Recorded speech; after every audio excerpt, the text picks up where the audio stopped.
नमस्कार, मैं हूं कुलदीप कुमार राउत और आप देख रहे हैं फॉरएवर न्यूज़। भारत के इतिहास में पहली बार एक ऐसी घटना हुई है जिसका हम जितनी भी निंदा कर ले वो बेहद ही निंदनीय है।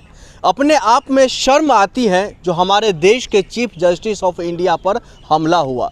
ये अपने आप में शर्मनाक है जो ये हमला करने वाले कोई और नहीं, कोर्ट रूम के आतंकवादी हैं। ये आतंकवादी वो है जो काले कोट में सीजेआई के सामने जाते हैं और उन पर जूता से हमला करता है।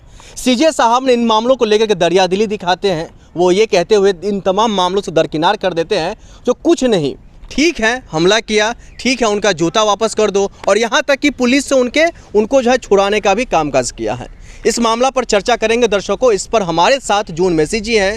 हर एक मामलों को लेकर के बेबाकी से अपना बयान रखती हैं, सरकार के तमाम नीतियों से भी सवाल जवाब करती हैं और साथ ही साथ ये इन मामलों को लेकर के तमाम मीडिया चैनलों पर बयान देने का कामकाज करती है। जून मैम, आपका बहुत बहुत स्वागत है। बहुत धन्यवाद। हमारे देश में मतलब आज़ाद भारत के इतिहास में इस तरह की कोई घटना नहीं हुई है। संसद में हमला हुआ, किसानों पर अत्याचार हुआ, महिलाओं पर मणिपुर पर अत्याचार हुआ, तमाम चीज़ें हमने देख लिया।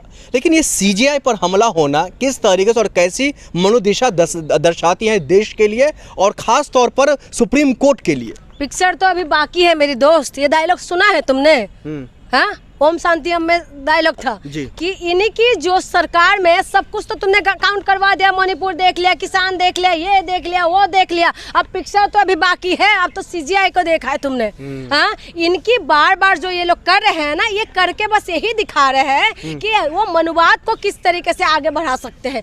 आप बताइए, सीजीआई के जो सुप्रीम कोर्ट में लोग जाने से डरते हैं, सुप्रीम कोर्ट को देखते साथ लोगों के अंदर खौफ पैदा हो जाते हैं, लेकिन वही सुप्रीम कोर्ट के अंदर जज के ऊपर जूते फेंक देते हैं और उसके बाद कोई बोलने वाले नहीं है। और सुप्रीम कोर्ट के जज के ऊपर जब जूते फेंकते हैं लेकिन उसको छोड़ दिया जाता है। दरिया दिल तो जज साहब ने दिखाए। सरकार क्या कर रहे हैं? उनके ऊपर एनएसए क्यों नहीं लग रहा है? जब सोनम वांगचुक के ऊपर इन्होंने तुरंत ही एनएसए लगा देते हैं। जो इंसान देश के लिए कुर्बान है, जो इंसान देश के लिए सब कुछ दिया है, उन्होंने आर्मी के लिए टेंट दिया, देश के लिए अवार्ड लेके आए हैं, लद्दाख जैसे एरिया के अंदर पानी दिया है, उसके बाद उस इंसान के ऊपर एनएसए लग जाते हैं। लेकिन जो जूता, एक मिनट, जो जज साहब के ऊपर जूते फेंकते हैं उनके ऊपर एनएसए नहीं लग रहा है। कब लगेगा एनएसए? एक मिनट रुकना। हाँ, कब लगेगा एनएसए भाई? कब लगेगा? उनको ऐसे छोड़ दिया जाता है। 71 एज है उनकी, बुढ़ा है। अब बुढ़े को इतना जोश आ गया कि जूते फेंक देते हैं। बताओ, इस बुढ़े को छोड़ देना चाहिए। लेकिन सवाल ये भी खड़ा हो रहा है, जो अशोक जिनका नाम था किशोर है, वो ये कहते हुए दिखाई दे रहे हैं सनातन का हम अपमान नहीं सहेंगे,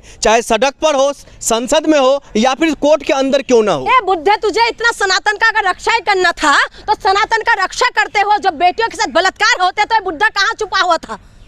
कहाँ छुपा हुआ था तब? जो कहते हैं कि सनातन का अपमान नहीं सहेगा हिंदुस्तान, जो कह रहा है वो कह रहे पकड़ते टाइम उसने ये बात कहा, यानी कि बचने के लिए वो सनातन का नाम ले रहे हैं। सनातन क्या सिखाते हैं? सनातन महिलाओं को सम्मान करना के सिखाने की बात कहते हैं ना। लेकिन तुम कर क्या रहे हो? जब इस देश के अंदर महिला के साथ बलात्कार होते तो सनातन को ये मानने वाले जो है ये कहाँ चुप जाते हैं? जब देश की बेटियों को नंगा करके घुमाते हैं, सनातन का मानने वाले जो कह रहे हैं इनको अपमान नहीं बर्दाश्त करेंगे, ये कहाँ थे तब? और जब बेटियों के साथ रातों रात जला दिया था उस तब ये सनातन को मानने वाले बुढ़ा कहाँ गया, चला गया था?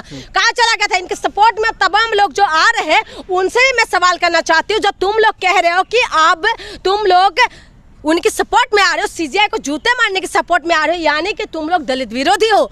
सीजीआई कौन है? एक दलित समाज से आए हुए व्यक्ति है। आज सीजीआई, अगर सीजीआई बने हैं तो दलित समाज के लोग अगर सीजीआई बन सकते तो संविधान ने अधिकार दिया। अगर ओबीसी प्रधानमंत्री कहते हैं ना, प्रधानमंत्री ओबीसी समाज से है, अगर बने हैं तो किसकी वजह से? संविधान की वजह से। अगर आदिवासी राष्ट्रपति बन के बैठे हैं ना तो संविधान की वजह से। इसमें एक सवाल निकल के आता है, आपने दलित का जिक्र किया है, ये भी सोशल मीडिया पर काफी वायरल हो रहा है। एक सवाल काफी मतलब चर्चित है, किसी भी सोशल प्लेटफॉर्म चले जाइए, दलित होने की वजह से उन पर हमला हुआ, या उन्होंने जो टिप्पणी की थी सनातन धर्म को लेकर उसको लेकर हमला हुआ, या फिर विष्णु भगवान को लेकर जिस तरीके से उन्होंने कहा था, जो उनसे जाकर पूछ लो, इन मामलों को लेकर हमला हुआ। लोग सवालों का जवाब ढूंढ रहे हैं। सवालों का जवाब एक ही है कि दलित होने की वजह से उनके ऊपर हमला हुआ है।